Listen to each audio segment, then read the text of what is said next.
Hello and welcome to episode 83 of Ring Takes. Of course, I'm with Brian and Lewis. I'm Daniel.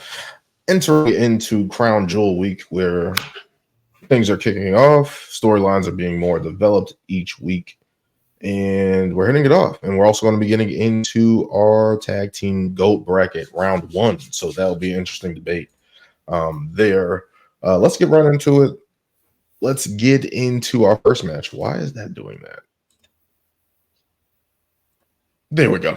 In our first match here, we got Cody Rhodes versus Gunther for the Men's Crown Jewel Championship, a championship that they've been showing on WWE programming before each show with the white glove service, security guards, ushering it all around to make sure that it's important and how prestige it is. What do you guys make of this match between Cody Rhodes and Gunther and the build to it? This belt is not important. I don't is this the equivalent of AEW? Is this the equivalent of AEW just having titles?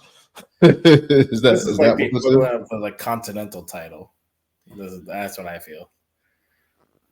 I mean, you guys mentioned AEW. I mean, we still don't even know the hierarchy of those mid-card titles, so I don't think it's that bad. At least with this title, at least we know with this title that it's just for this event, as opposed to like AEW with 3 mid-card titles where you don't even know which one is more important or more prestigious than the other one. But at least with this one, it's one event. I guess they're trying to make Crown Jewel feel special, but the title does look very expensive. So that's about it. That's how we know it's important. Do you not see those beginning of the show shots of them carrying the title with the security and everything? Like, they're taking this very, very, very seriously. And see the fact that because it's literally the same thing, the same person going, "Let me see it." Okay. Yeah, but they're doing the same thing every time, and I'm like, okay, why are you dragging this title to city to city to city to city to do this one shot? Like, but because you have to promote. You have to promote the match. You have to promote the titles. I'm sorry. Can you not just do a fucking like, like when they do the start of each match where they show the title, and you can't just show Cody versus Gunther for that title, not this whole, it's so prestigious. It needs to be in this case and give the AOK to come into the stadium. No, and this title was made for the country of Saudi Arabia. With this partnership, they have to promote the title every week to the show. This is more prestigious than the Intercontinental title. This is more prestigious than the European title. This is for a country's title. It's prestige. How much you want to bet? And I think even Ryan said it, or I think even reports said it, that this belt, like, after whoever wins it, it's like staying there after this stays in Saudi. It's never going to be shown again until next year. Stays in Jeddah. just stays in the arena. When you think about like yearly like concepts compared to what they used to do. I mean, a yearly concept of the world champion, the WWE champion, going up facing each other, and the winner becoming the Crown Jewel champion. That's not as bad compared to the other yearly concepts that we had with the TLC pay-per-views, Hell in a Cell pay-per-views, and all that crap. This concept is not as bad compared to those. I mean, these Crown Jewel has had some bad concepts. Remember the greatest Royal Rumble or greatest? Yeah, then what was the stupid one that Shane McMahon won? That big golden trophy, I forget what the hell he won. Best wrestler ever or something like that. Something like that. The best in the world tournament, yeah. Yeah, it was just like... It doesn't help if you have Shane McMahon win it. That's all I'm going to say. Exactly. It didn't help at all. But go ahead, Lewis. With this match, it's like I'm looking forward to the match itself. But I don't know what it is. Whenever I hear champion versus champion, it just doesn't do anything for me because there's no stakes. It's just like, okay. Hold on. Stakes is the Crown Jewel Championship. Get that out of there. Get that out. Don't even dare. There's no stakes in terms of losing your belt where we've seen sometimes like, both titles are on the line or something like that. I'm not saying that I want that, but I'm just saying there are no real – someone's going to lose and then what? That's it. you know. So it's just like you go back to your respective brands, and then we move on. And you have bragging rights to your original programming. You don't believe in the stake of fighting for who's the better champion. I mean, we see matchups all the time. Wouldn't you want to see the matchup of who's better between LeBron and Jordan? Wouldn't you want to see the matchup? No. Between the Wait a minute. That's WCW had weekly pay-per-views randomly. Clash of the Champions. What are we talking about? That turn out. Didn't work out well for WCW, but and this is what I'm saying. This is why I never really liked Survivor Series, because it was the same thing. You had the brands wrestle, which nothing ever came. Brand supremacy, whatever. But then you would always have. What was it? The U.S. champ versus IC champ, and the women's champ versus whatever, and then the men.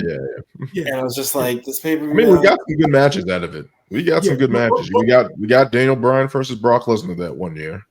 We had Becky Lynch versus Charlotte, I think, one year. But there's some good matches that came out of it. You got Brock versus AJ Styles, which is arguably probably one of Brock's best matches. That was a good one. That was AJ. Yeah, but brand supremacy, because the only reason why that didn't work is because nobody even knows what brand supremacy means. No, when you have a draft every year and everybody's switching sides every damn year, what the fuck does brand supremacy mean? That's the reason why those Survivor Series matches didn't mean shit.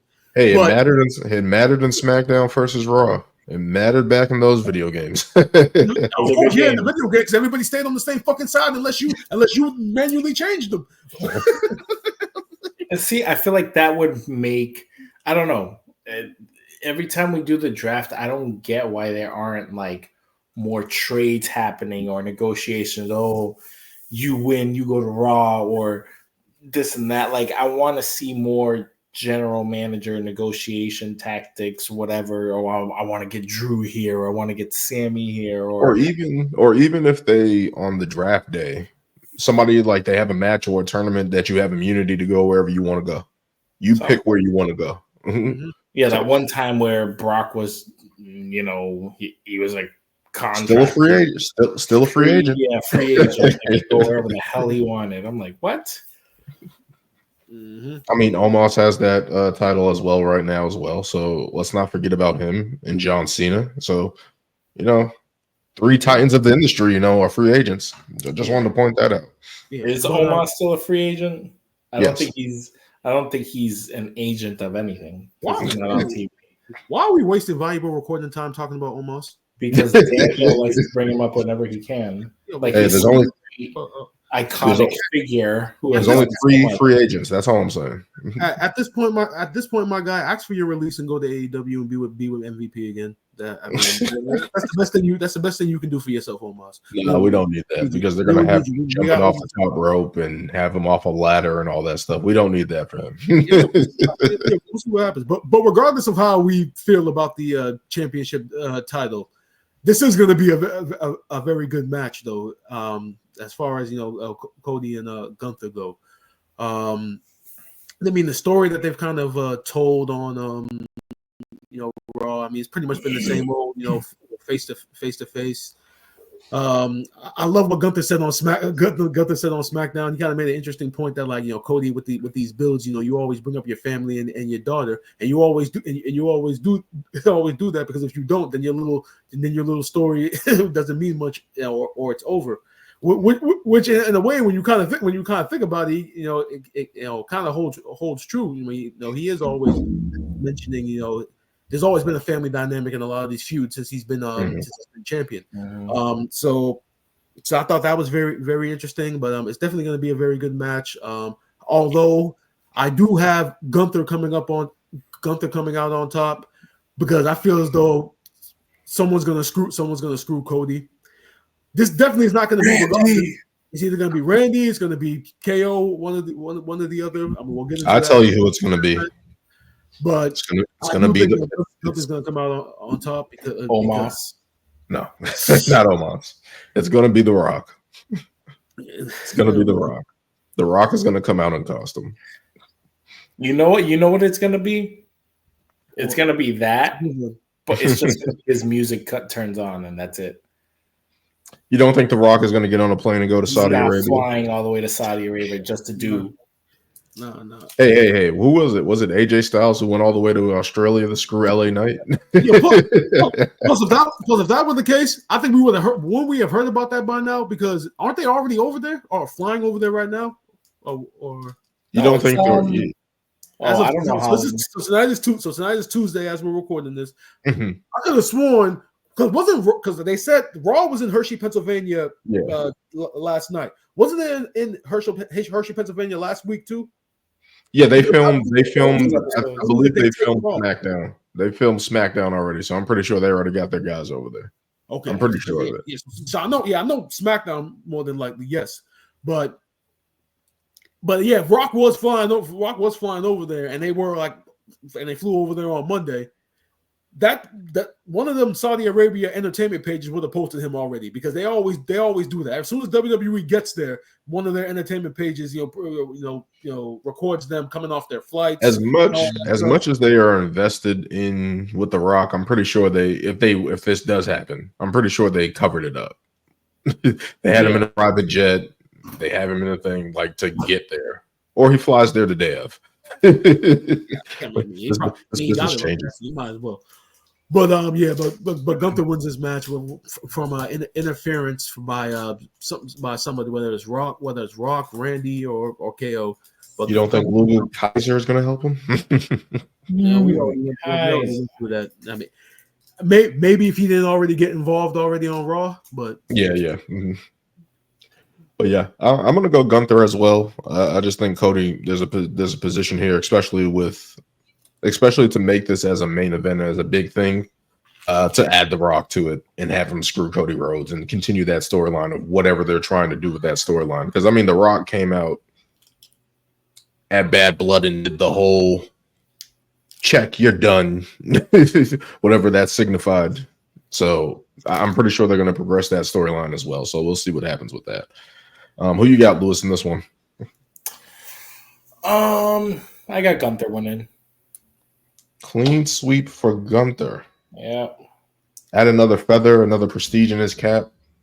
This might not be good then for him if all three of us are going Gunther. I mean, Gunther's been damn near unstoppable. So, all right, and I don't think this is gonna stop his reign. All right, so momentum, I should say. All right, so I saw a report a couple of weeks ago that I found out what wasn't actually to be true, and there was a report that Goldberg was going to get involved in this match and screw Gunther, setting up Gunther and Goldberg for a future event. God, please! But then I saw another report dispelling that rumor and saying that's not going to happen. But then again, we don't know. So I'm gonna throw it out. God, no. So I'm just saying. Michael Scott was there. No, God, please, no. No. Goldberg was there in Atlanta, Georgia. He was there. Yeah, I mean, he needs to stay there. They've already he planted needs that to seed, stay there. Yeah, they planted the seed, so it wouldn't be surprising if that were to happen. So Goldberg and The Rock come out at the same time, and nobody wins. They just screw over both contestants. You know what's going to happen? Goldberg's going to come and screw him at WrestleMania against whoever the hell he faces. Oh my goodness! Are they really going to do that? Would they waste that? Not in Vegas, no. Of course, we can't. Big surprises. Why not?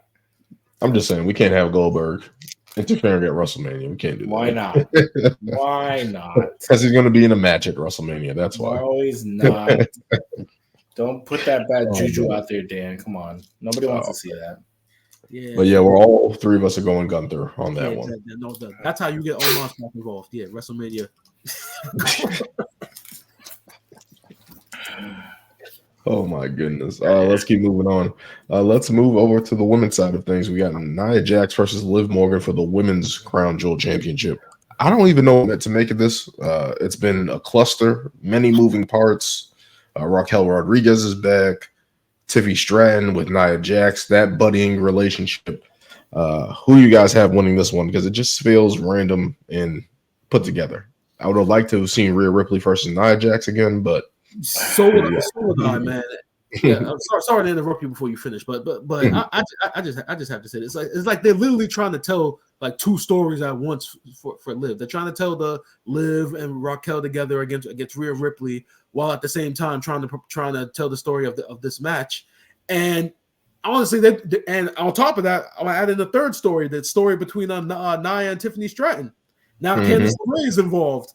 So now it really looks like that Tiffany Stratton is going to be a big baby face. The way it's looking right now. So they're literally trying to tell their own stories on their respective brands along with this match. And at least with Cody and Gunther, you're getting the back and forth of them talking about like their prestige being prestige champions and everything. They have a little bit of history with the Royal Rumble and stuff like that.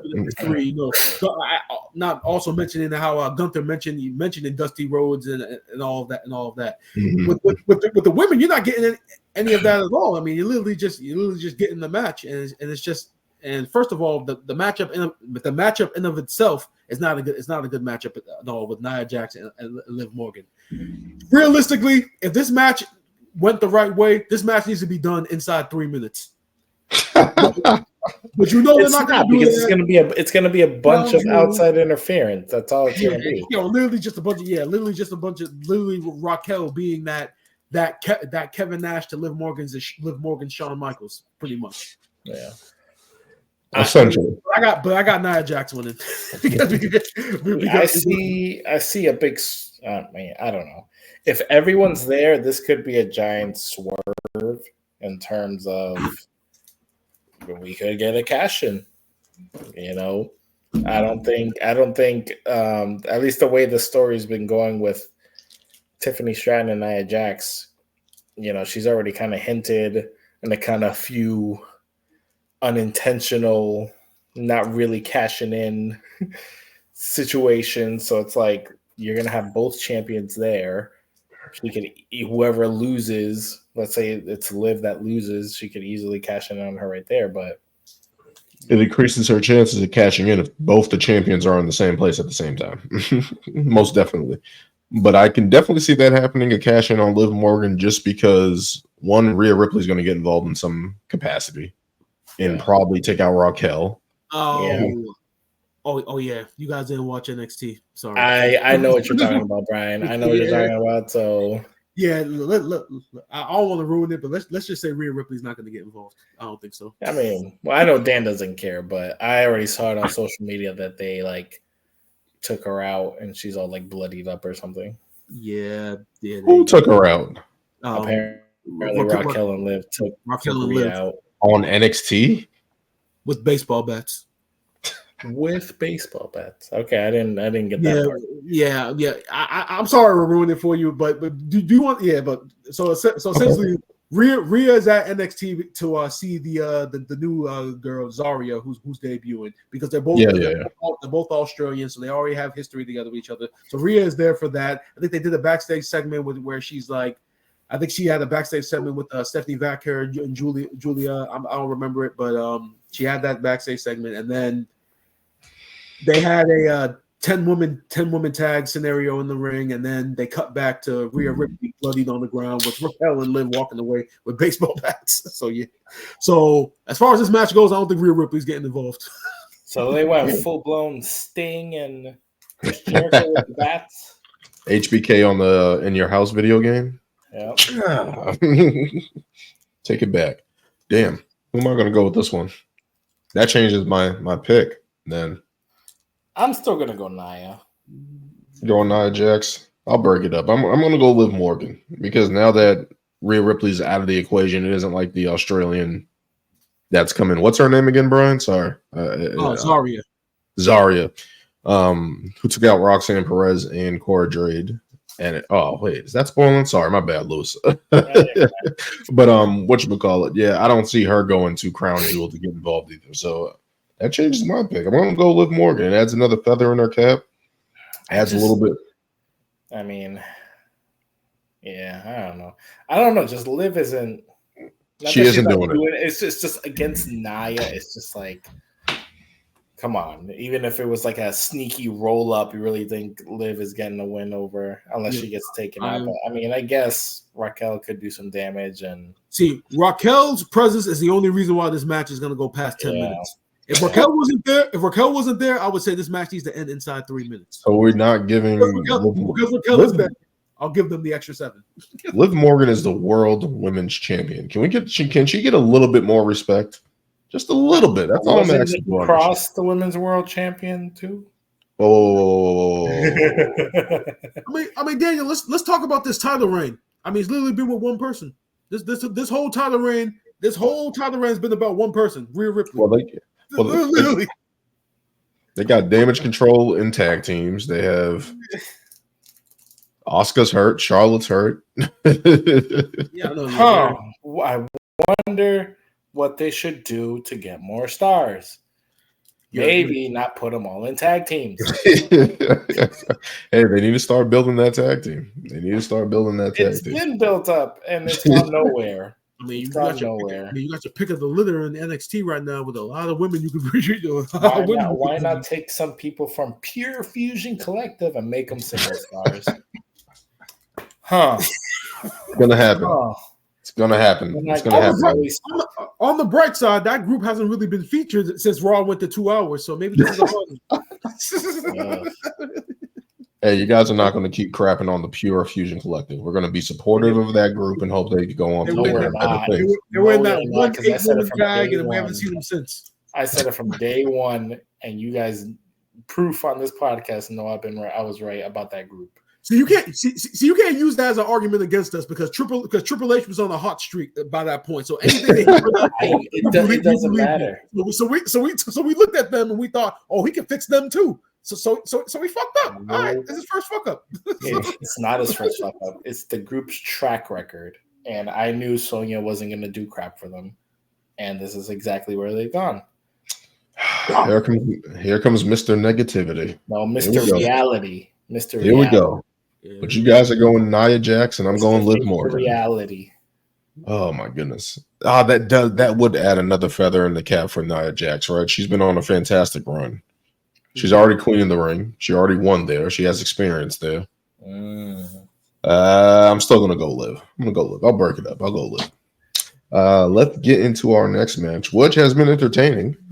Big brawls happening week to week, especially last week's brawl with Seth Rollins and Bronson Reed. Who you guys have in this feud that has been brewing since Bronson Reed has kind of made a name for himself, taking out Seth Rollins, and now with Seth's return, setting up a big match, uncontrollable on Raw with Adam Pearce, officially making this match. Who do you guys have in this one? War ready, battle tested. That's what I'm going with. I mean that was a very entertaining backstage brawl. What was it that Seth hit him with the stomp and then Bronson Reed like shot up. This is how you create He took a little bit to get back up. But he eventually did get back up.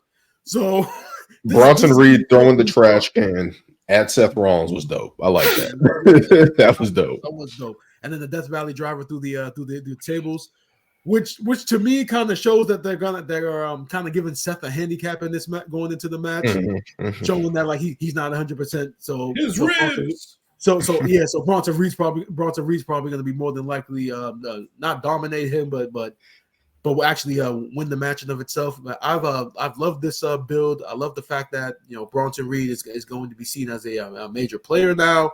I know Lewis has definitely been waiting for this for the longest time, but I got Bronson Reed.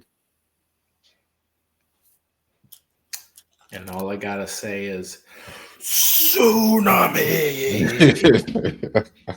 So you're going Bronson Reed as well. Of course. Seth does not need this win. Yes, it would. I don't know. Seth's in this place, and it's funny because they kind of said it on Raw. They're like the man who's done everything at this point. You want to know what? Am I going to go Seth Rollins?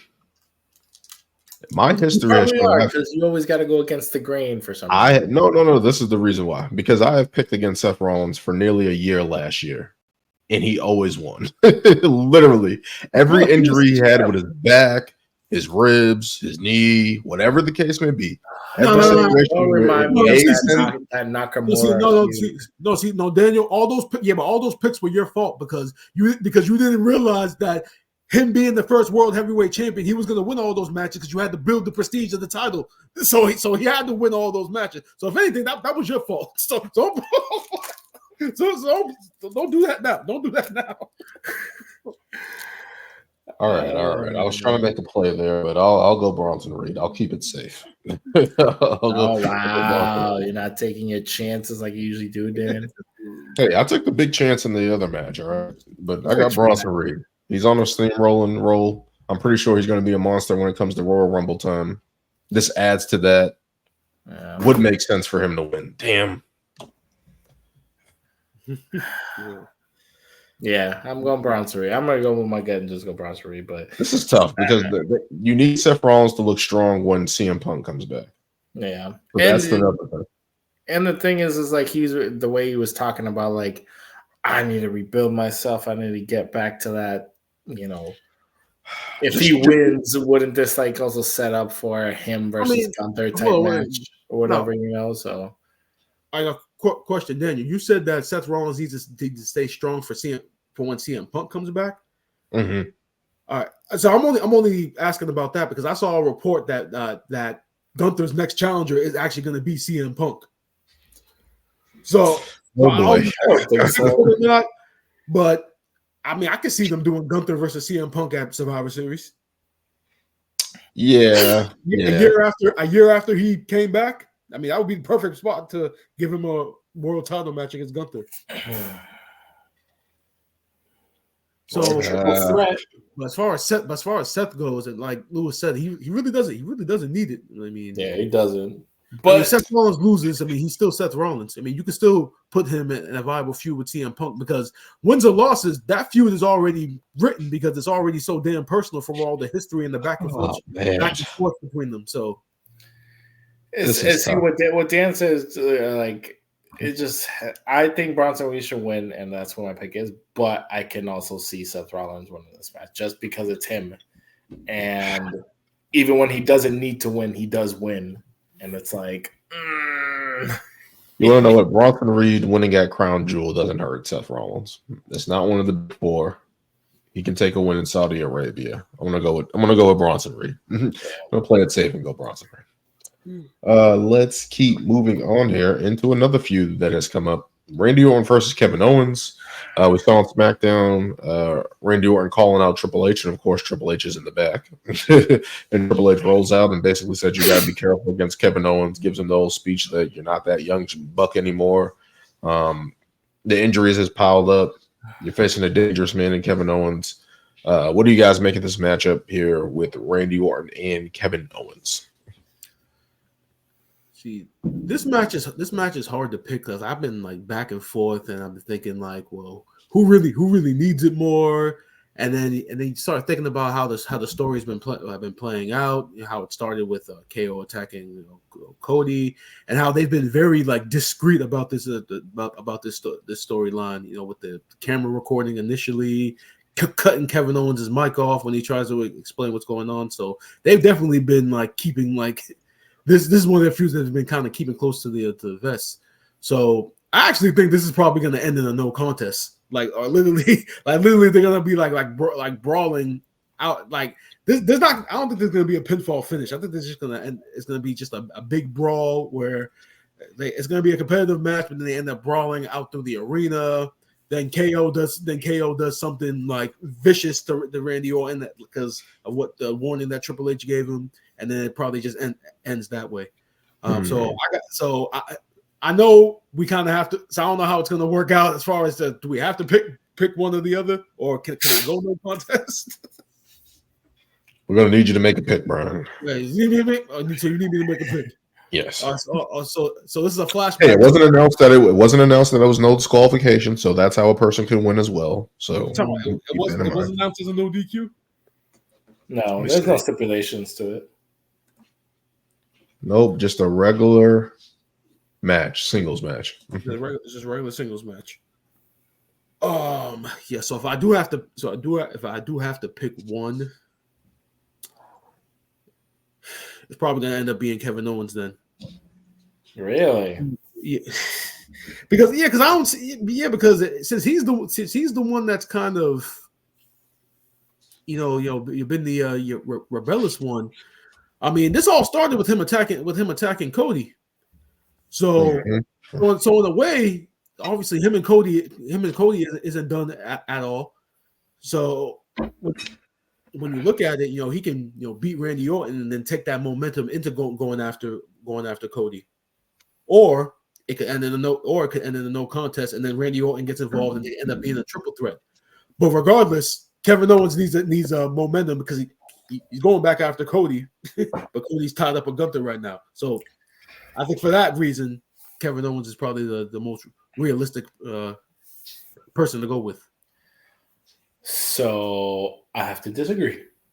I was actually going to say Randy, only because they've been dropping so many hints of Randy looking at the title. I don't see, at least from the way things are right now, I don't see Randy betraying Cody. I would think if Randy won this, he'd be like, hey, I took him out. He attacked you. Why can't I get a title shot? Obviously, while Roman is dealing with the whole bloodline thing, which isn't going to just be a one-off, that's going to go on for a while because they're still building that whole thing to probably till Survivor Series at least. So I see Randy getting this win, which leads to a match with Cody, which then prompts Kevin Owens coming back, probably screwing Randy, and then that building to maybe a whole another like triple threat or something like that, or just KO versus Cody or whatever. So I don't know. That's how I kind of see it. I'm gonna go Kevin Owens because he needs the win more now. This heel turn can't just end so abruptly. I feel like he needs to keep the heat on. If he loses and then attacks Randy afterwards, that can be a way they do it. But it's just I think Kevin Owens needs a decisive win, either if he cheats or whatever the case may be. I think he needs to pin Randy 1, 2, 3. And I'm gonna say Kevin Owens because one, they're going to Vancouver next month. Kevin Owens is from Canada. Title match. Is he from Winnipeg? Or Manitoba. I don't even think that's going to matter because he's going to be so over as a heel that people are going to boom. And then where is KO from? He's from Montreal, isn't he? He might be. Yeah. He is from Quebec. Yeah, because of the French. Yeah. Yep. So there. I mean, Vancouver speaks French too. So, but he'll be a baby face in Canada. They're not going to boo him against Cody. They wouldn't boo him against Cody. He can still be a heel, and they're going to cheer the hell out of him. Yeah, it's going to be like Bret Hart. Exactly. He'll be a heel and still walk in a champion. Mm-hmm. Oh, man.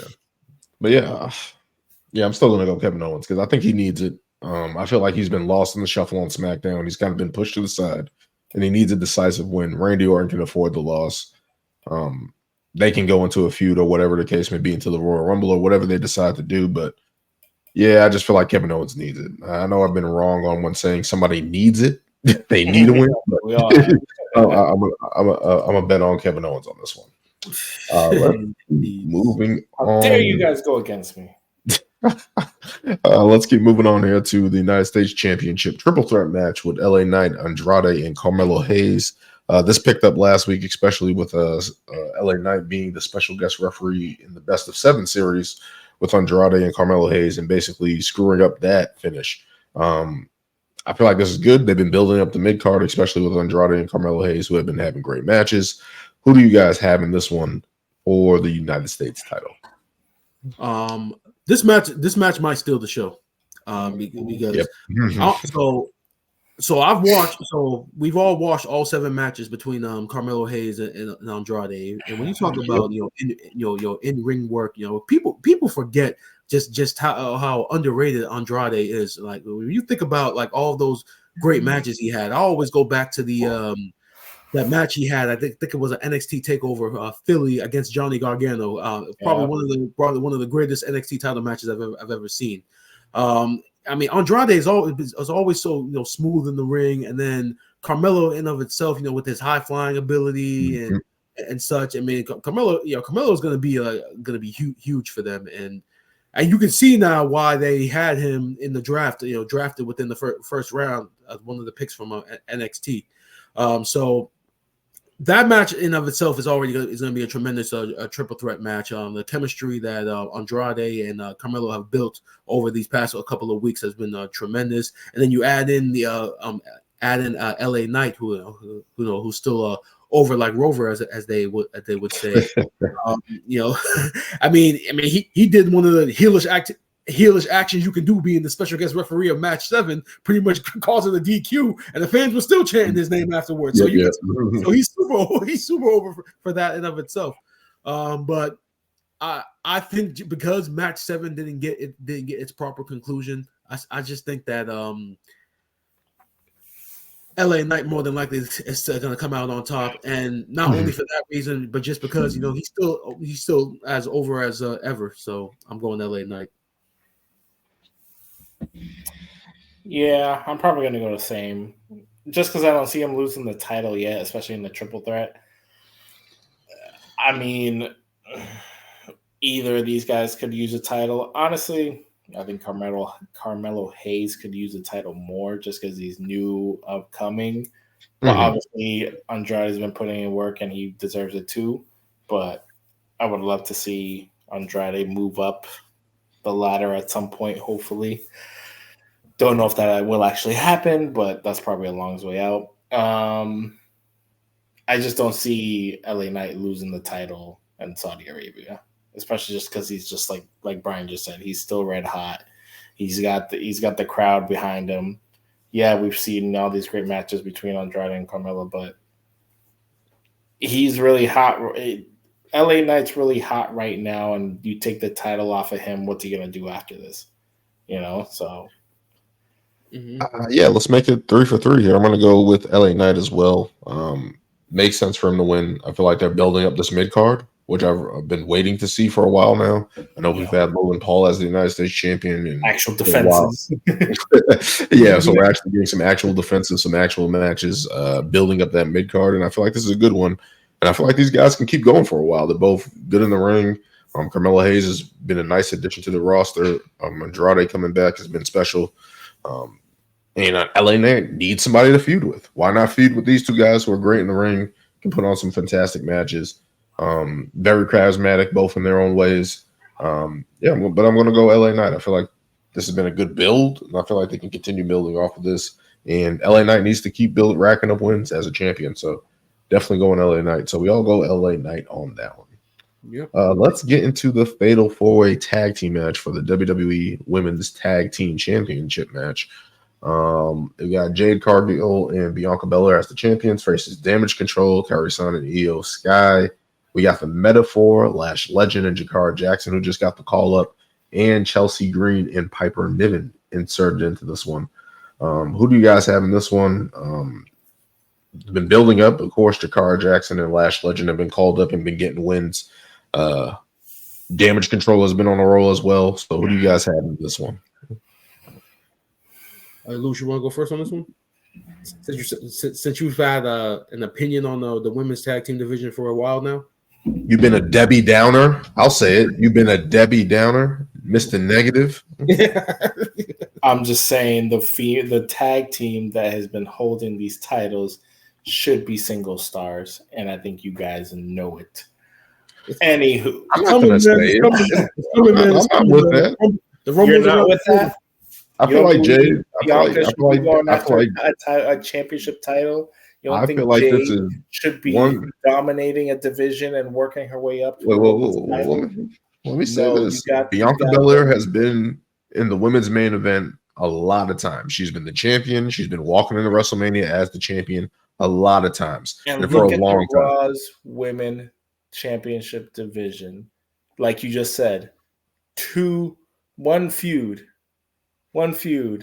That's fine. That's fine. It's not. It is the top feud. So you need to spread. You need to spread people around a little bit to make it work. Jade Cargill, I feel like she's learning in the ring. I feel like she's getting better. This has been the right blueprint for her to get accustomed to WWE long term. So down the line, yes, they should be single stars, but right now, this is the right place for them. I feel like this is the right place for them. Mm-hmm. Yeah. Either way, like Daniel said. I mean, Bianca. People forget Bianca has done a lot. I mean, she main evented what night one? I think it was WrestleMania 37 with Sasha Banks. That was WrestleMania 37. I'm trying to remember what year that was. That was 2021. We in 2024. Yes, that was just after the pandemic. Yeah. That was just after the pandemic. And then I think the next year at WrestleMania, she main evented against Becky Lynch. Then the following year was the match against Asuka that Daniel hated because Asuka he wanted Asuka to win that match.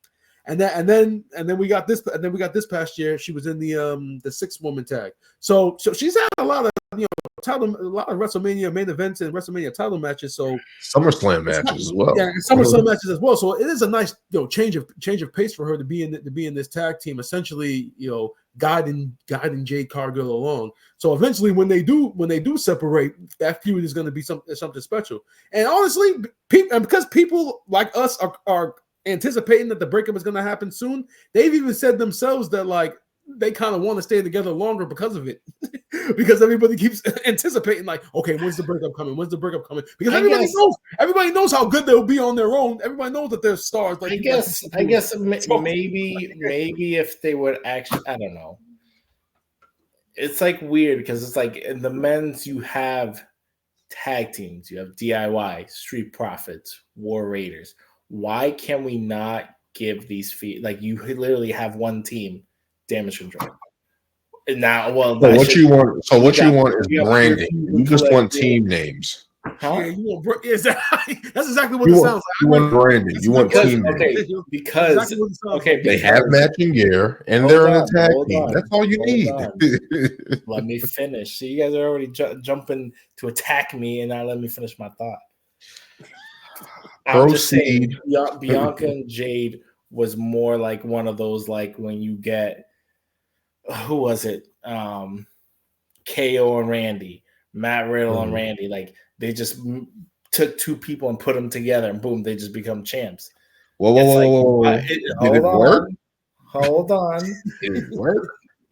Eventually. Give us time to breathe. I'm just saying you have women who are already tag teams. Why not just like focus on those teams? Why does it always have to be the makeshift tag team that goes and wins and then elevates, give the you got Damage Control. Yes, you just now got Pure Fusion Collective that's still not doing crap. But then what's Kaden Chance and Katana? KC2 Party, whatever. Yeah. Exactly. You don't even know the name. I thought it was KC Square, but it's not. It's like Party. Kaden Carter and Katana Chance. I got it. Mm-hmm. And then who else? Like Chelsea Green, Piper Nive are another team that have been together for a long time now. Still nothing.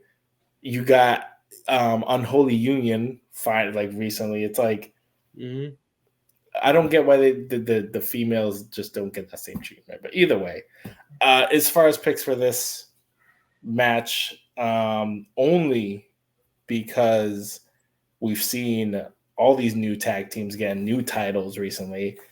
I don't know why. Maybe it'll happen the same thing in the women's. I don't know. I could possibly see Lash Legend and I don't know her damn name. What is it? Jakara Jackson. They have a team name. What is it called? Like the Metaphor. Yeah, is it Metaphor? With Noam Dar and Osa Mensa or something like that. No, but they have their own name. Yeah. It's like the. I think they're still associated with the Metaphor. I think they have their own names individually. I think like her Lash Legend's name's like the Bougie something, and then like because I heard it when they had the match. They were like the X's or the I don't know. Maybe I'm not tripping. I don't know. I could have sworn I heard a name, But like I said, in the spirit of all these new tag team title changes, you never know. I might go with them. Yeah. What? You're going with NXT? So you're saying this is going to be a Abel Fire, Ilya Dawn type situation where the newcomers get the win? But they've also gotten wins, though. Yes, they have it, and have looked more impressive. Exactly. So I think it's a little better than Unholy Union, not just we're going to your home country, let's give you the titles. Yeah, definitely not. Yeah. Yeah. So either that or Damage Control. I'm going with Jade and Bianca to retain only because what pay-per-view, what PLE was it when they were in a triple threat against Damage Control and the Unholy Union? It was a women's triple Clash at the Castle? Yeah, it was Clash at the Castle when Unholy Union won. That was another multi-woman match. I feel that just because of that if they're gonna lose the tag team titles again, and eventually we're gonna get the split in the build, it has to. I feel like it should happen in a one-on-one or regular tag team match. I feel like you have to build up the dissension, and then if they lose to a damage control or to Lash and Jakara, I feel like that means more. So I feel like if they lose it in a multi-woman tag team match, that it won't. It will already happen and it won't mean as much. So I'm going with Jade and Bianca to retain. Who am I going with? Damage Control have been hot on TV lately, have been kicking ass. Lash Legend and Jakara Jackson have been kicking ass as well. Mm-hmm. Bianca and Jade have been the stalwarts of the division. Am I going to do it? Am I going to say Piper Niven and Chelsea Green win? What? Am I going to do it? You know what? Go for it, Dan. Because Chelsea Green has been entertaining. She's got thrown in a dumpster. She's been aggravated on SmackDown. She needs something. I mean that's really Michael Cole doing all that though. Damn, this is tough because I want to say her ring announcer anymore, so she's lost that. God damn it! Yeah. There's that too. Damn you, WWE. Damn you. But damn. Yeah, you gotta go. I mean, it's tough. No, because you could picture an upset, right? That's what I'm thinking because they you can't. As much as I don't think Bianca and Jade are going to break up, at least not yet. That's another thing. They haven't even teased any of that yet. So that's the reason why it's like yeah. They don't necessarily need to. I mean, they can continue just being in the women's tag team division. Yeah, that's what I'm thinking as well. But it's just like, damn. Nah, I'm gonna go Bianca and Jade. As much as I want to say Chelsea Green and Piper Niven, as much as I want to say it, I just can't bring myself to do it because it would be an upset. It would be awesome. But yeah, I gotta go, and it's a fatal 4-way too. So yeah, there's gonna be a lot of chaos there. Am I gonna do it?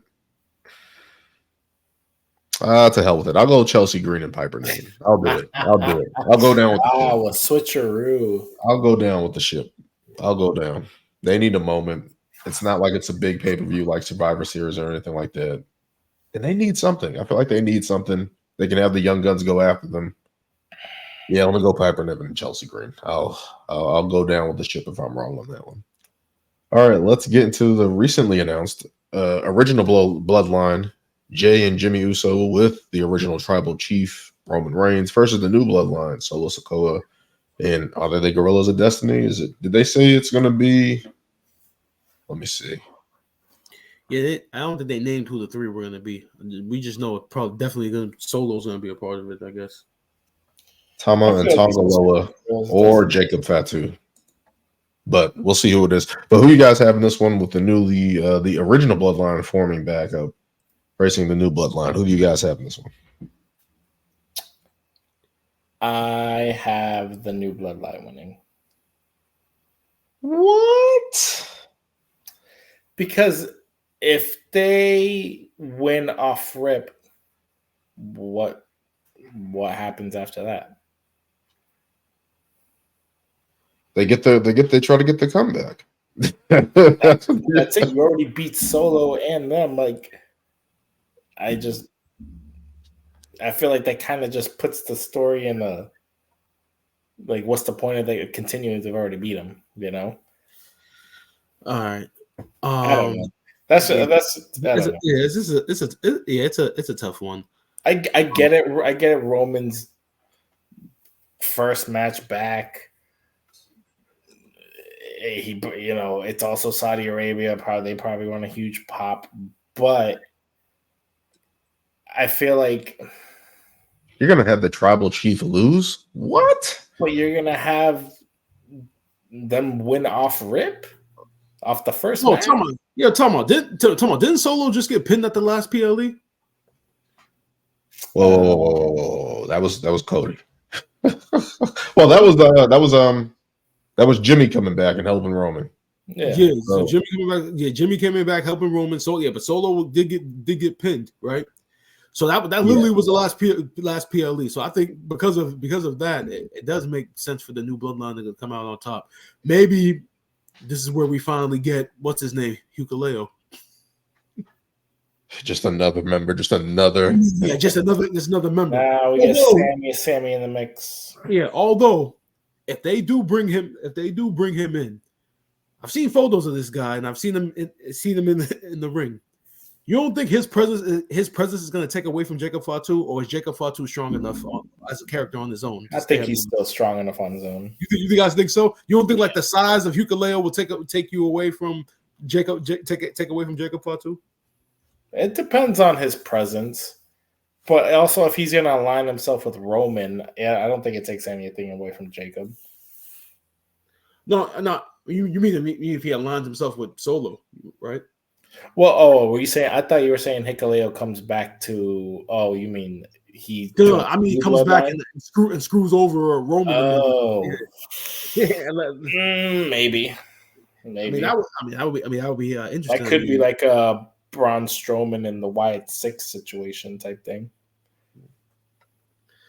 Yeah, but I'm gonna go with you, Lewis, and go new bloodline. Just because, like I said, Solo got pinned at the last PLE, and I mean this is clearly going on towards War Games coming up in Survivor Series. So I feel like that's where they're going to win.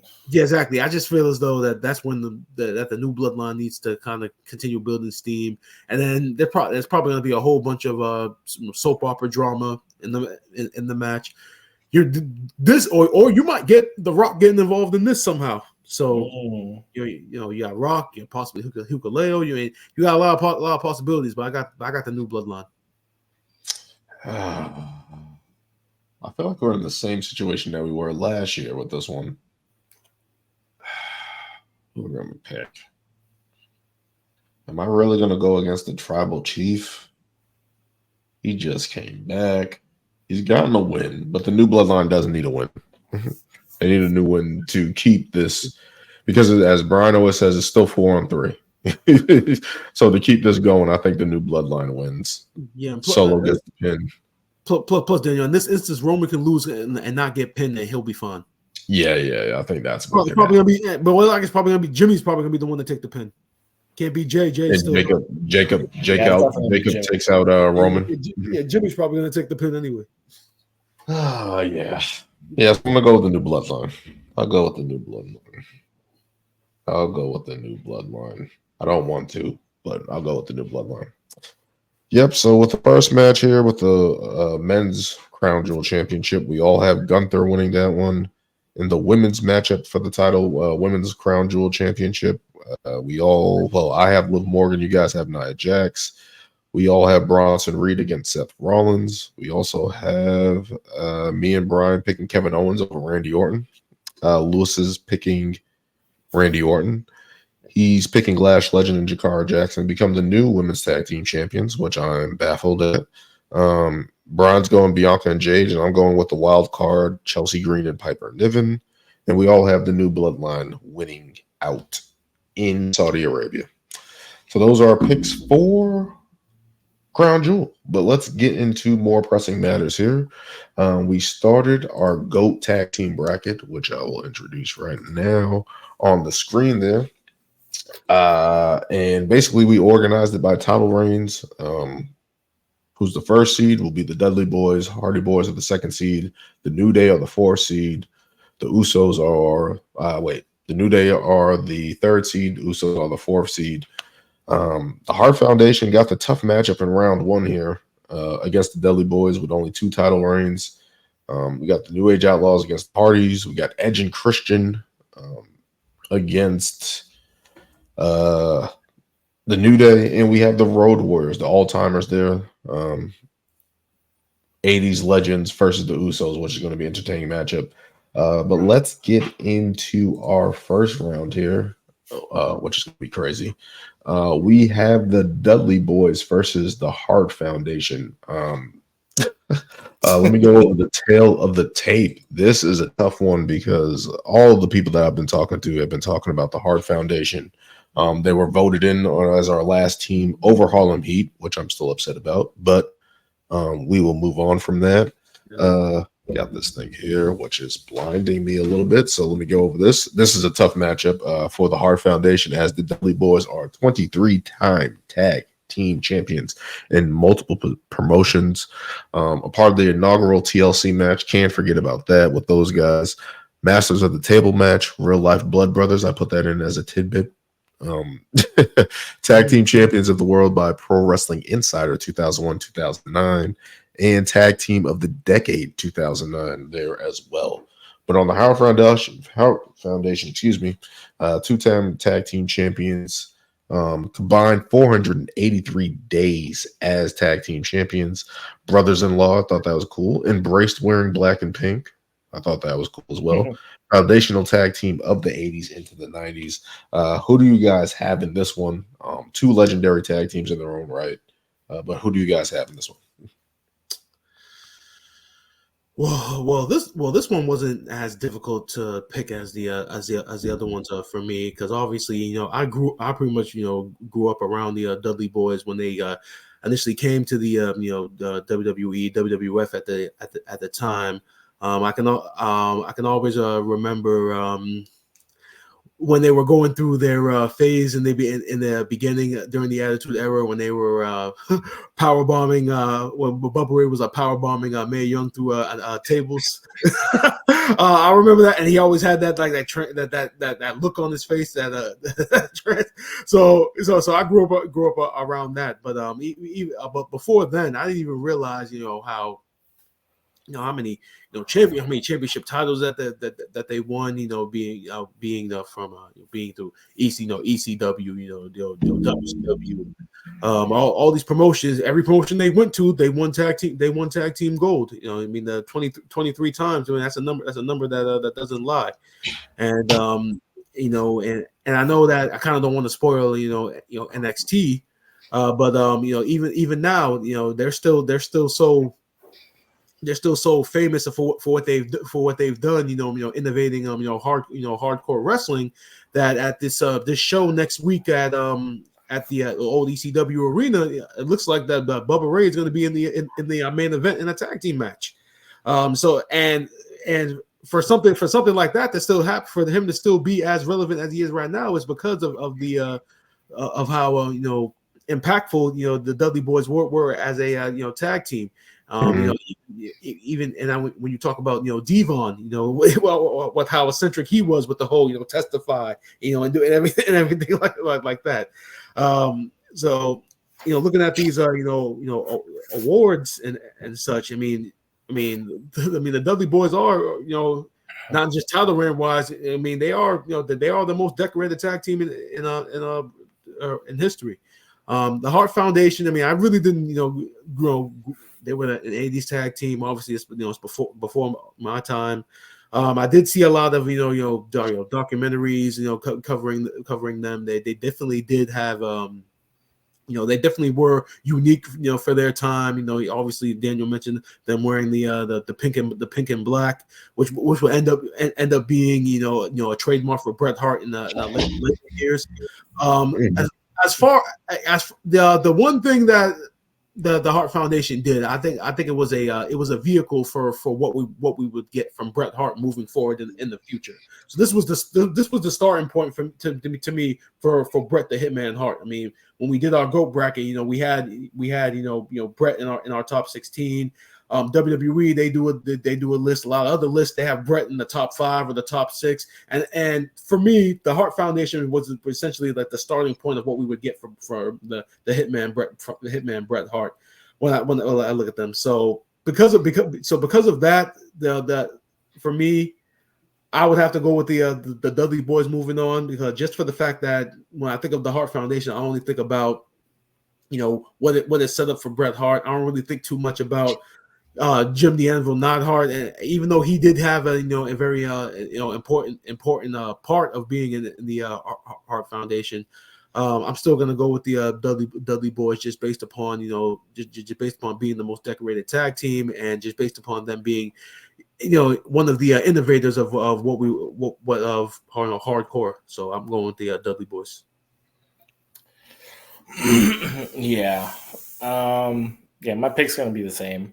And everything that Brian said, kind of reiterates what I was going to say. Like, I wasn't introduced too much into the Hart Foundation. I knew about the Hart Foundation, obviously, all the, ties, the British Bulldog, Owen Hart, Bret Hart, Jim Anvil, Neidhart. And, I was just more familiar with Bret on his own.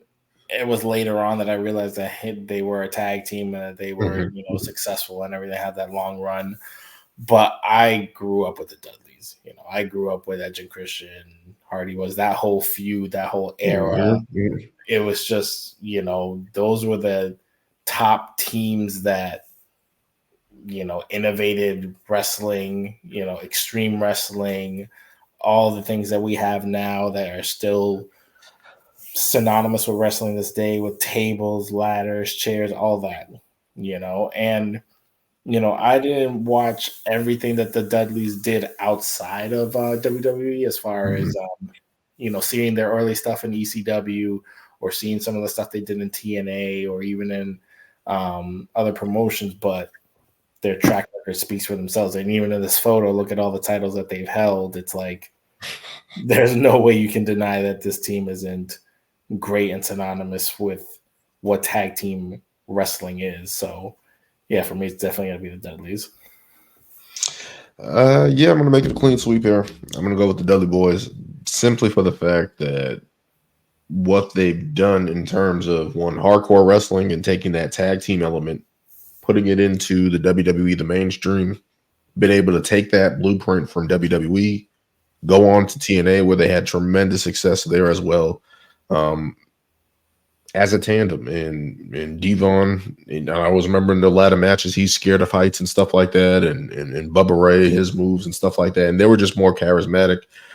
As for the Hart Foundation, they were facing the Can-Am Express and a whole bunch of other people. Did they ever come in ties with the Road Warriors? I can't remember, but I remember watching them on VHS coming out with the pink, and again, it was the imagine this was only that tag team formed because Bret Hart turned down a cowboy gimmick. So that was the saving grace. This tag team did give him that, and push him on to better things. We have Jim Anvil Neidhart. He would go on to do the Hart Foundation again with Owen Hart, I believe, right after this. So they had that tag team mixing up with those two. So the Hart Foundation has many iterations, both involving both these men. So just looking at it from that standpoint and seeing their impact and during that time was cool and awesome. But I got to go with the Dudley Boys. They were part of that TLC match. We all remember Devon to get the table and testify, and the whole crossing and the what's up. They were had so many catchphrases. It's what's up. Not trying to be too loud, but yeah, what's up and stuff like that. And the Dudley Boys, man, those two guys, from being outsiders, right? When you look at their career path, ECW, those guys came to WWE. It was like, are these guys going to fit in? You hear all the stories about the stuff happening with WCW. It happened with ECW first, with those guys trying to fit in and try to make their mark in WWF, WWE at that time. So to look at it from that standpoint and see what they've been able to do in WWE, been able to go on and hold how much importance they have, prestige they have, throughout wrestling, because I think they even won in New Japan. So they have been all over, have been through the bumps, the bruises, and have trailblazed a mark for themselves, especially in tag team wrestling. I got to go with the Dudley Boys, man. I can't pick against them. Hart Foundation was great in their own right, trailblazing the tag team division, especially in the '80s. But I gotta go with the Dudley Boys, man. I gotta go with those guys. Let's get into the next round. What happened here? There we go. Let's get into the next round here. We have the New Day versus Edge and Christian. I thought this was probably the toughest round, toughest matchup to get into here. Let's get into it. 12-time tag team champions for the New Day, 7 times on SmackDown, 4 times on Raw, and 1 on NXT with Xavier Woods and Kofi Kingston. Tag Team of the Year in 2015 and 2016 by PWI. Longest reigning tag team champions on Raw, 483 days. Masters of the Freebird world. I feel like they have used that even better than the Freebirds. Any other trio of tag team that you can think of Demolition or Legion of Doom or whatever the case may be, they have been able to use that. Power of Positivity and creator of Bootio cereal. I thought that was important to put in there. Going up against Edge and Christian, of course, 7-time tag team champions, 206 days combined as champions. Each won world titles. I thought that was good to point out that both these guys were at the top of their respective brands. 2012 named the greatest tag team in WWE history. That was in 2012. So definitely got to give them kudos for that. Tag Team of the Year in 2000. Won 2 TLC matches, SummerSlam 2000 and WrestleMania 17. I thought that was important because that was such a trailblazing moment in wrestling, especially during that time. And of course, their catchphrases for the benefit of those with flash photography and which is like everybody now. And just the 5-second pose and all that stuff that they did was so charismatic, especially trailblazing. Who do you guys have in this one? 2 monumental tag teams that were great in their own right. This is a tough one. This is a tough one. Who do you guys have in this one? After you lose. This one's so hard because it's 2 eras of tag team wrestling. Exactly. Yes. You know, it's like you got the greatness of the 90s and the early 2000s. Well, no, mostly the 90s. And then you got the you know, I was a huge fan of the New Day's, you know, longest title reign for a long time. And, you know, what they, with as ridiculous as, but like innovative and just entertaining factor that they brought to the tag team division was just like, and it's crazy to think that I remember those early vignettes of like the preachers and this and that, and the choir and the dancing and yeah, they still do the dancing, but it just wasn't. First of all, I don't think you even understood what the group was, and the fact that they came out as baby faces and everybody just hated them, and they just became natural heels, which I think honestly was the best thing that happened because it just led to their success. And then once they got those titles, they held on to them. And that's what, you know, once they became baby faces, it was just like more inevitable that, you know, with the unicorn horns, the bootios, the ice cream, the everything, you know, you got, you know, they integrated so much stuff, especially their gear, their entrances, Dragon Ball Z stuff, you know, even in the promos. They're in Gears of War 5. There's so much stuff, you know. And then Edge and Christian, again, in that same category as the Dudleys. TLC, you know, they were the ones who I used to always get mad, but in all these TLC matches, they were the ones always coming out on top winning. Exactly. They won. Yeah, exactly. They won. They were always the ones who won. I'm like, how are the Hardys not winning? How are the Dudleys not winning? No, Edge and Christian always came out on top. Because they reek of awesomeness, Lewis. That's why. Exactly. So, and then I see, even in thinking this, I'm like, do you consider what they did after a tag team? Does that amplify them even more? Because I'm trying not to focus on that. I'm just trying to focus on the tag team. In retrospect, Big E and Kofi Kingston were both WWE champions as well. Exactly. But these guys went on to become champions, in both, Christian TNA, Christian AEW, Edge, all the success he had in WWE afterwards, even though it was cut short for a while, but he came back.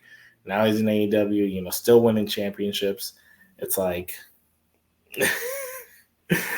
I don't know, man. This one is really hard. I'm gonna have to go. This is so hard. It might sound stupid. I don't know. I'm not gonna say. I'm gonna go New Day just because more title reigns. I don't know. There, I said it. You said more title reigns. That's the only thing I can do. So booking decisions are your reason for going with the New Day because they happen to be a tag team in an era where they were the most entertaining team. So it made no sense to take the title off of them booking wise. So that's what that's how you're gonna base your decision. I'm sorry. Is their success a reflection of terrible booking in other aspects of tag team wrestling? That's not their fault. That's not their fault. They had the right blueprint. Everybody else didn't follow. But you also can't say it because obviously you had teams like the Usos and the battles they had with them. That's probably one of the best tag team feuds ever. I'm trying to remember. Was Cesaro and Sheamus another team that was? Yeah, they were. The Bar. Exactly. The Bar. I'm trying to remember who else, honestly. Was the Revival like one of them as well? I don't remember, honestly. I think for a little bit. Maybe so. Yeah, like Lewis said, this is very very tough, because they two teams, two different eras, both had impact within their eras in very different ways. Starting off with the New Day. I'm sorry to cut you off, Brian, but they go back all the way to Tyson Kidd and Cesaro. Exactly. That's how long they've been wrestling as a tag team. The New Day, Tyson Kidd and Cesaro. Mm-hmm. Yeah, I was just about to go into all that history with them. Like Lewis mentioned, yeah, I remember those preacher vignettes of the New Day. I thought they're over here, they're making the mockery of black preachers. That's how I first interpreted it as, and then because I used to listen to the New Day's podcast when they had their own podcast. I did too. Listen to that every week. That was an entertaining listen to when you hear some of their road stories and all the stuff that they had to deal with. It made you appreciate them so much more. But yeah, man, in the beginning, nobody liked this act. They got booed out of the arena. They got booed in Brooklyn in SummerSlam. SummerSlam. They got booed at WrestleMania 31 in California. They were chanting "New Day sucks" everywhere, and then eventually they just embraced it and became heels, and then they became so entertaining because I remember those heel New Day days. I remember Big E being on commentary, imitating Jim Ross as a heel, and having me legitimately like crying. I remember the heel New Day. I remember them in a tag team match against another old team from that day, Titus O'Neil and Darren Young. It was a tag team match, and Titus O'Neil did like a leg drop, and then Xavier Woods was on the outside. He screamed out, "Worst leg drop ever!" And then, and I don't know why that stuck with me, but that's probably one of the most hilarious things I've ever heard. But so from those early days, to where we are now, to the fact that they're still so over, where you still when they come out, New Day rocks, and the fact that they had to go through that journey of being heels, and then people started liking them, and they won the people over, which then led to Budio cereal, and then their merchandise being like the top of the top. I think the New Day's been still selling merchandise. I think they're still a top 5 merch seller for WWE these days. And then the tag, and then when you get into the actual wrestling from them, I mean, we talk about their feud with the Usos, best tag team matches ever. I mean, I remember they had a pre-show match for SummerSlam that I think ended up being one of the match of the night for that card. And people were bitching and complaining online on social media, like, why was this match on the pre-show? Why are you guys putting them on the pre-show? I remember those days. And then when they became the longest reigning Raw Tag Team Champions, I mean that's a who's who of tag teams that they actually beat. But and it goes to show that's how over they were, and how much money they were making, as to why they were so revered. And then then you talk about Edge and Christian, for their era, being one of those 3 influential teams from the Attitude Era. I still think about the highlight from that third TLC match of Edge doing the spear. And like Lewis said, not only in the 2 TLC matches, but in the triangle ladder match they had at WrestleMania 2000, who came out on top? Edge and Christian. So literally all these matches, the Hardys and the Dudleys had all the highlights, but Edge and Christian had all the W's. So that's I always thought that was very, very, very intriguing. And they had their own impact too. Daniel mentioned, for the benefit of those with flash photography, before smartphones and everything, when everybody had flip phones or just regular cameras, and that 5-second pose, that in of itself had its own impact. But when I compare impacts within their own separate eras, I gotta go with I value the New Days more. So that's why I'm going with the New Day. Yeah, another clean sweeper. I'm gonna go with the New Day as well. Just looking at their history, and Edge and Christian were always liked, even when they were in the Brood. They were saw as the young hotshots coming in with Gangrel and stuff like that, and just building up on their own. Everyone liked them. I remember them teaming up with Kurt Angle for a little bit there, early when they had their tag team reigns and stuff like that, and just all the promos and stuff that they built on, and the TLC matches, and you knew the potential was there for both of those guys. As the New Day came in, we didn't know if that was going to work. We thought that was going to be a failure. We thought that was going to be crap. And what is it? 10 years later, 11 years later, they're still together in some form or fashion. We're still wishing Big E comes back as well. So just looking at them in their matches all the way back, Tyson Kidd and Cesaro, The Bar. I wasn't sure if it was sorry, Daniel. I don't mean to cut you off, but just to add to why we picked the New Day, the fact that they're in a feud, in a sort of breakup feud right now. You're intrigued by it though, because they've been together for all that time. Yeah. Tag teams, whenever they're about to break up these days, especially in some other promotions, like, you don't really care as much about it because you didn't really see the journey. But the fact that they've been over for 10 years and now that they're having this breakup feud and you actually care about it, that means a lot. So sorry. So it just shows their impact and staying power. How many tag teams are around that long? You can probably count them on one hand, probably. You always hear about factions and stuff like that, but this is actually a trio that's a tag team, and just looking at what they've been able to do. I remember the Hell in a Cell matches with the Usos, the ladder matches, and it just speaks to what they've been, their staying power and their way to just continuously be entertaining. The WrestleMania entrances that always stand out as well. Damn, this is tough because Edge and Christian, but the thing that's going to do it for me is when I looked it up, in only 206 days as tag team champions for Edge and Christian, even though it was short time and period in time, compared to the New Day, who were champions, it looks like every other month when they won the tag team titles. But The only difference that hurt the New Day for me is they won those nickel and dime championships, the bronze and nickel tag team championships that Lewis always hates. That's the only downside. They never really got the awesome tag team goal that they kind of have now or in the past and stuff like that. So I think they had the bronze one, right? Yeah, it was the bronze one. The first ones they won was the bronze ones. Yeah. Oh man. Damn, that was a long time ago.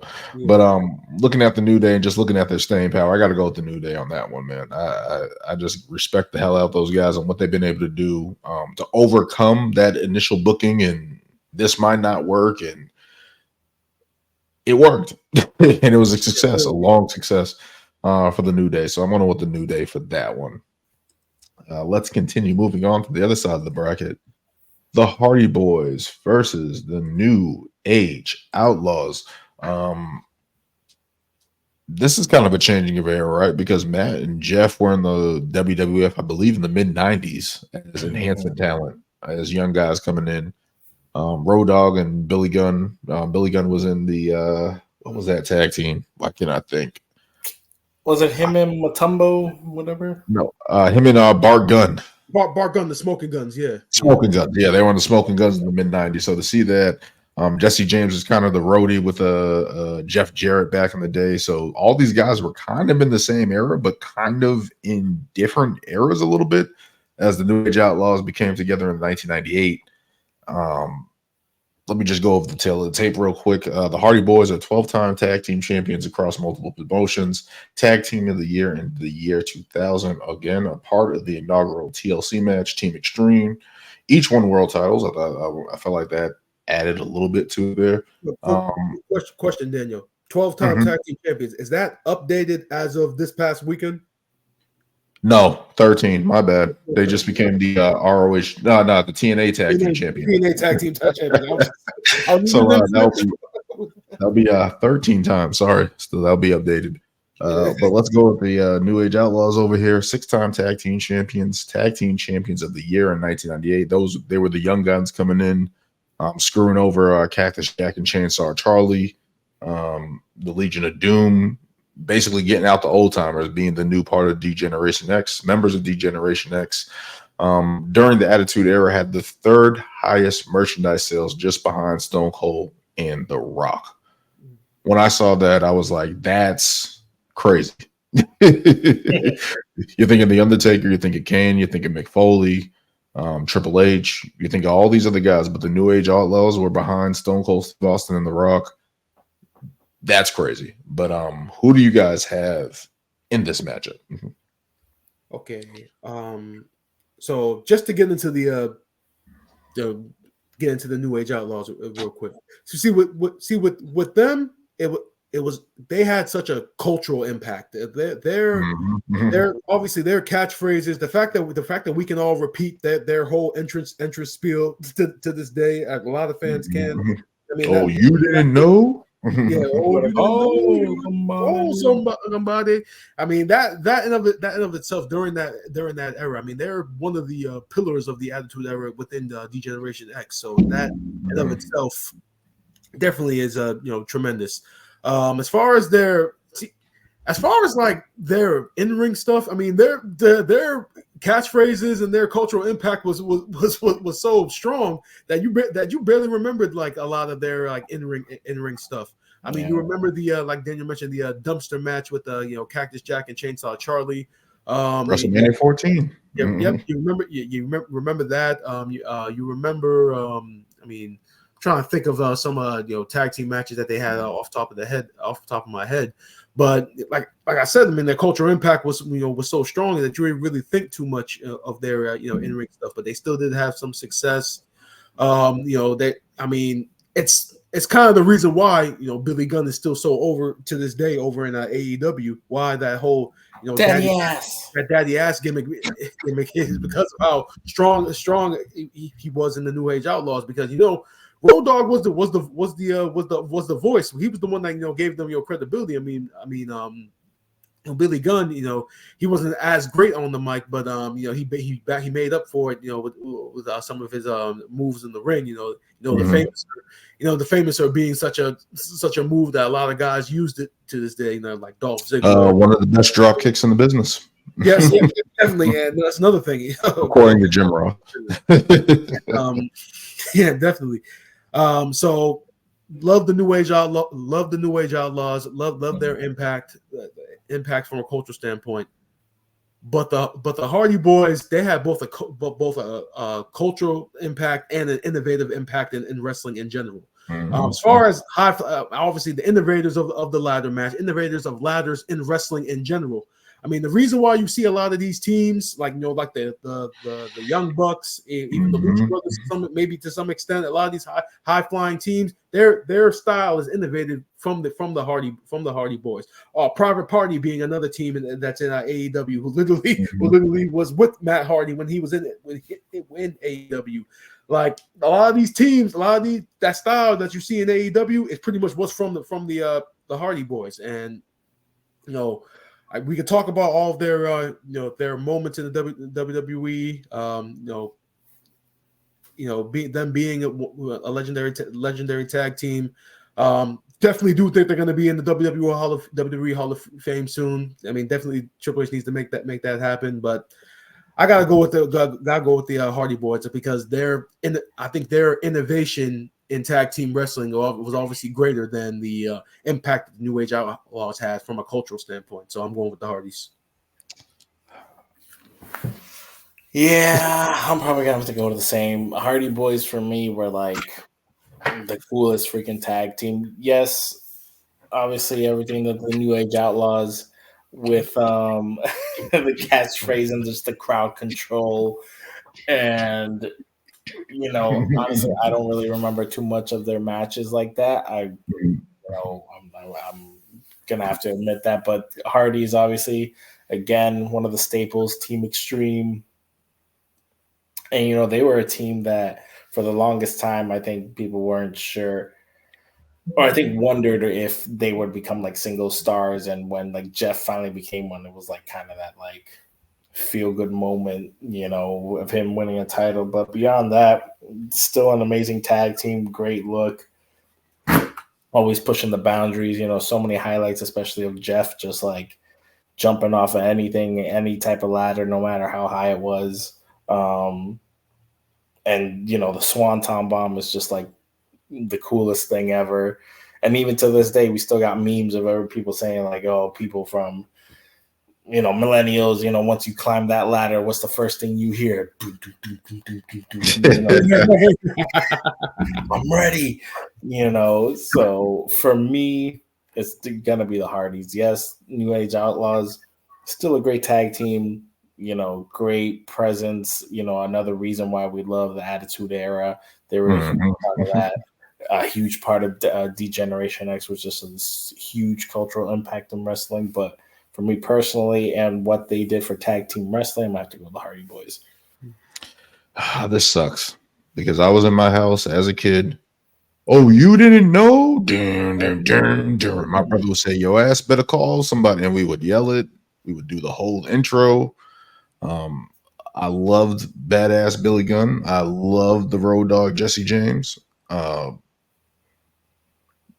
I remember a lot of their matches. I remember they in Madison Square Garden they put Mankind in the dumpster when Kane came out with the sledgehammer. I remember that. I remember their last tag team run. I think they defeated what's that team's name? The Headbangers, Thrasher and Mosh. So I remember all that. Damn, I just remember them coming in as those young guys just being assholes to the Legion of Doom, which I hated. They beat up Cactus Jack and Chainsaw Charlie. Those guys were kicking ass early in their stages, but I got to go with the Hardy Boys again. They've been able to just continue on, right? They're still going. They're still going, right? They just won titles. They literally just won titles the other night. They were in TNA Bound for Glory. But yeah, I got to go with the Hardys, man. They were part of that TLC, Team Extreme. They had Lita with them as well. I don't want to leave her out as well of this. And just trailblazing. I remember the cage match that they had with Edge and Christian there. I think I was the Unforgiven 2000, and that initial run with those guys, and they went all the way to face Eminem, and I think it was 2008. So those guys have been around always, and have just been kicking ass. Have been so innovative, especially with the ladder matches. I've kind of changed wrestling, especially Jeff. Matt Hardy has been able to carve his own right out as well. So even though everyone loved Jeff, Matt kind of had to carve himself out his own way. But as a tag team, those guys are awesome, legendary. I still remember, was it WrestleMania 33 when they returned for that ladder match in Orlando? Got to give kudos to those guys as well. But yeah, I'm going to go with the Hardy Boys as well, man. I got to go with the Hardy Boys. I can't pick against them in this one. Not this one. Got to go with the Hardy Boys, man. Just too many legendary matches, too much putting their bodies on the line. Got to go. Got to go with those guys. Love the New Age Outlaws. I love those guys. I might watch a match with them from 1998 sometime this week. But yeah, I got to go with the Hardy Boys in this one. Let's continue moving on to another tough matchup here. We got the Usos versus the Road Warriors. And now all the old timers have told me the Usos stand no chance in this. They should not be in here. But let's go over the tails of the tape. The Usos, 8-time tag team champions, longest reigning tag team champions at 622 days. The original members of the Bloodline, Tag Team of the Year 2014. First undisputed tag team champions to main event night 1 of WrestleMania. That was WrestleMania 39. Those guys have been together forever. Let's get into the Road Warriors, 7-time tag team champions. Tag teams of the year 1983, 1984, 1985, and 1988. 4 different occasions in the 80s. First wrestlers to bring a theme from the movies into the wrestling world, their theme song, Doomsday Device finisher, and the faces of tag team wrestling forever in the 80s, especially in AWA, NWA, WCW early days, came to the WWF as well. Had their own issues at the end there with Hawk and Animal, especially in 1998 and the alcohol problems that he had. Those guys have transcended wrestling in making wrestling feel larger than life with their characters. Those guys really bladed on the line. I remember them; they were in a bunch of War Games matches back in the day. But kudos to those guys; they're absolutely icons in their own right. But I gotta go with the Usos, man. We saw when they were the young baby faces and stuff like that, and the colors, and they really didn't catch on all the way. But when they hit that switch to We the Ones and Uso Penitentiary, and minus the super kicks that they've overdone in their history. But I got to go with the Usos, man. They've been kicking ass for a long time. You couldn't tell one without the other. That's another thing. Like, you couldn't tell one without the other for a long time. I'm pretty sure they just said that on Monday Night Raw when they reconciled. But I got to go with the Usos, man. They've just been so monumental, right up there with the New Day over that timeline of just being in the tag team division and putting on for the tag team division when it wasn't at its best, when it was at its strongest at times.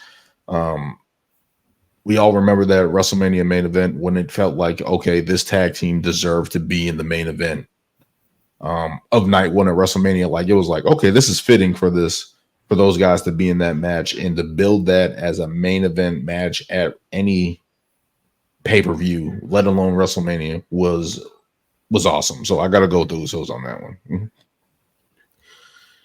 Oh man, this one was very tough for me too. This was actually the hardest one that I had to look over, because Daniel, like you, I have an older brother and an older god brother too, who my older god brother who kind of like grew up, or who was born around the days of the Road Warriors. So I kind of spoke to him today, and I kind of like told me like, yo, bro, how big were the Road Warriors there during your time? And he's like he said, bro, they were the tag team of that. tag team of the era. Like they were unique, they were different. With the way that they're with the spiked things that they wear, with the face paint. Bro, they were doing things that other tag teams that weren't even thinking of at the time, and more importantly, that tag team that WWE had, Demolition, that pretty much was a ripoff of them. Yeah. So they had the, and he told me about the Doomsday Device move. He told me about like their entrance music, and obviously I've seen the documentaries on the documentary that WWE did on the Road Warriors. So I'm very familiar with their impact. But I've always kind of been I've been a stickler for respecting the 80s, hence why Hulk Hogan is in the top 16. Sorry, Lewis. But now look at the New Day. Not the New Day. The Usos. I mean, like you said, like you said, Daniel, they've been a tag team, forever, since birth, being a part of this, Samoan dynasty of a family, and the fact that when you think about that family, and you think of like Rock, Rikishi, Yokozuna. I mean, there's so many people to name. So, and the fact that they've carved the name out for themselves within that Samoan dynasty, means so much. I mean, obviously Roman has his place, being the longest reigning, world champion for 4 years, and the fact that all these Samoan wrestlers within their own family, have the name, have the prestige, and the fact that this tag team has been able to carve something out for themselves, that says so much to me, seeing as how strong that family is. But this was just so tough, because when you look at Impact, when you look at the impact of the Road Warriors in the 80s compared to what the Usos have done, I mean they're literally it's at the same level for me. So this was very tough, but ultimately, are you going Road Warriors, Brian? Ultimately, I just want to give this to the Road Warriors. Sting and Ultimate Warrior got their getting from them. Like on the face paint and the muscle heads, like a lot of guys from that era copy the Road Warriors. That's how impactful they are. So I just want to point that out. As difficult as it is. Yeah, but I honestly think with this matchup, like you can't go wrong with either one of these teams, because literally, like I said, according to the old school people, impact is like. Literally, it's the same amount of impact when you look at their eras being in the old school compared to what we're getting now from the Usos. What we got from the Usos, their evolution. I mean, when they finally did break up, I mean, we did say, even though we're not counting really what they're doing right now, it's separated. Nobody ever thought that Jimmy and Jay separated could work, because of how strong they were as a tag team, with them being twins and such. So I think because of that, I think that kind of pushes them up a little bit for me. So I'm going with the Usos. It was tough though. I know my god brother will whoop my ass at Thanksgiving, but it's all good.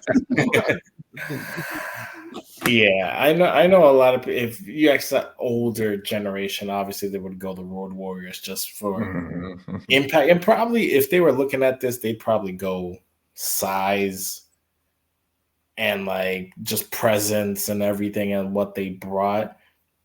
And it's funny enough, the Usos did start off with face paint as well. They did. And they did win some titles, and they were hot for a while too. They used to do the dance and the entrance in the beginning, but after a while, come out with Tamina. Exactly. And then I think after a while they knew that they had to reinvent themselves, and when they became this new iteration, the Uso Penitentiary, it just it felt raw. It felt them. It felt more, we the ones, and day one-ish, all that stuff. Like, it just elevated them. And then once the bloodline everything coming in catapulted them even higher. So it's tough. Again, this is another 2 different generations of wrestling. Obviously, I grew up watching the Usos. I obviously know about the Road Warriors, their impact, what they brought. Every wrestling game I ever played, they were always the legends in the damn games. You used, and you're like, these dudes are huge, and then even their finishing move is one that's used by everyone to this day as well. It's not even a finisher, but it's still incorporated everyone's repertoire. And obviously they had a cool look. Like it's literally football padding with spikes coming out of it. These guys were huge. Like I've seen obviously stuff on them, documentaries, but these guys were huge and they were taking people out everywhere. So to see these stats where they were tag team of the year for what is it? Yeah, that's the thing that stood out for me. Almost back to back and everything. It's crazy, but this one's a little more biased because I've seen the entirety of the Usos run as where Road Warriors. I wasn't born in the 80s. I didn't see all of the stuff that they did in the 90s as well, but I know of it. And obviously from learning my history, I know how great they were, but I think also the heights that the Usos have been in right now and continuing this, they're still continually wrestling and they're incorporating all these great stories. I'm going to have to go with the Usos as well. And you want to know what I want to do? I want to put it over the top. The Usos are better in the ring. I'm sorry. That doesn't matter. I mean, Roman Reigns. The Road Warriors were a bunch of clotheslines, slams, yelling, forearm axes, all that stuff. During that era, Hulk Hogan versus Roman Reigns. Come on, you got a spear versus a leg drop. Bro, give me a break. But that was accepted during that era. That era of wrestling. That's fine. It was more about the colorful characters and less about the matches. I'm just gonna say that the Usos are better in the ring. That's why Ricky Steamboat and Macho Man Savage changed the game at WrestleMania 3 and 87. Exactly. Start caring about matches again. Exactly. So yes, even though I love the Road Warriors, I love their music, I love their intro, I love the bikes that they came in with. It. What was it? SummerSlam '92. Like I love all that stuff about them, the mystique, the groundbreaking tag team that they were. But I gotta go with the Usos, man. I gotta go with the Usos. So I'm gonna go with the Usos. Get back to the bracket here. So in the first round, we got the Dudleys over the Hart Foundation. We got the New Day over Edge and Christian. We got the Hardys over the New Age Outlaws, and we got the Usos over the Road Warriors. So in our next matchup in the semifinal, if you guys want to say, we got the Dudley Boys versus the New Day. We got the Hardys versus the Usos. And another tough matchup. Oh, man, 2 sets of brothers? Fuck. Funny how that worked out, right? Yeah, exactly. Funny how that worked out, man. But nope, that will be our next matchups in the second round of the Go bracket. I would put these up as well and try to get more votes on that one. Let me go over the votes from TikTok that I got on these ones. In the New Day, Edge and Christian, we had 114 votes, 62 for the New Day, 52 for Edge and Christian. In the Hardy Boys versus the New Age Outlaws, we had 84 for the Hardys, and the New Age Outlaws had 92 votes. That was the most lopsided one. The Dudley Boys versus the Hart Foundation, we had 36-19 favor of the Dudleys. And the Usos versus the Road Warriors, 118-12 out of 130 votes. So that just shows maybe that's a millennial age. Yeah, that's the age difference there. That showed on that one, which showed on this podcast tonight. But yeah, those are the winners there. We got the Dudley Boys versus the New Day, the Hardy Boys versus the Usos. So we'll be picking that up, especially next week. We'll be picking up with that, as well as the fallout from Crown Jewel, seeing what happens with that, and any other wrestling news that comes across the timeline, like Vince McMahon starting an entertainment company, Samantha Irvin leaving, etc., etc. But Don't forget, guys, always kick out on 2. Oh, Daniel, hold up. Wait a minute. Before we go up there, I dare you. Yeah, before we go up there, I also want to mention this coming Wednesday, AEW Dynamite will be going head to head with the WWE NXT from the old ECW arena. And I just wanted to bring this up because, like I said off the air before, I thought it's very interesting because this time around NXT is going to be on Wednesday as opposed to all the other times where AEW was on Tuesday night. So, so it's going to be very interesting to see if NXT ends up being a stronger show compared to AEW going on their night. But I do think that the television ratings will then confirm once and for all which is a better show, because if NXT goes on to Wednesday night and ends up having better ratings, then it's like, damn, your A show against their third show, then we don't even need to ever talk about AEW and I know there's still some fans out there that push it, but I think after that, then I think that will permanently crush all of that. Put the nail in the coffin. Yeah, like I said, there's still some people out there that push it. I know we don't really push that on the show. I mean, we talk about it every now and then whenever something happens on Twitter with Tony Khan or something. But it's definitely not something that we like hang our hat on or anything. But it's just something I'm going to be very, very interested in, because like I said, I'm pushing Ring Takes on X, pushing my own X page. So I see a lot of these comments with some of these fans of who are just fans of AEW. So I engage with them sometimes. So it's going to be very interesting for me. But it's going to be the nail in the coffin, Brian. Let me save you the trouble of arguing with these trolls on the internet. It's going to be the nail in the coffin. NXT with ECW is going to be awesome. Whatever variation if they bring. They already announced, like I said before, Bubba Ray being in the tag team with Trick Williams in the main event. They did allude to, Rob Van Dam was on NXT. They alluded to he's gonna do something on the show, whether it's a match or of some sorts. So, and they already announced a 10-woman tag with all these stars in it. So it's definitely going to be a good show. So Dynamite's coming on tomorrow night. So I'm very interested to see how they're gonna build their show for next week. When they may decide, it's whatever, it's on our night, so we're just gonna do a regular last show. I don't know. I don't have high hopes for AEW, but we'll see. But as always, kick it on 2. We'll be picking it backward next week with the Crown Jewel fallout, seeing what developments happen on Raw, as well as moving on to round 2 of our GOAT tag team bracket. Thanks you guys for joining me, and until next time.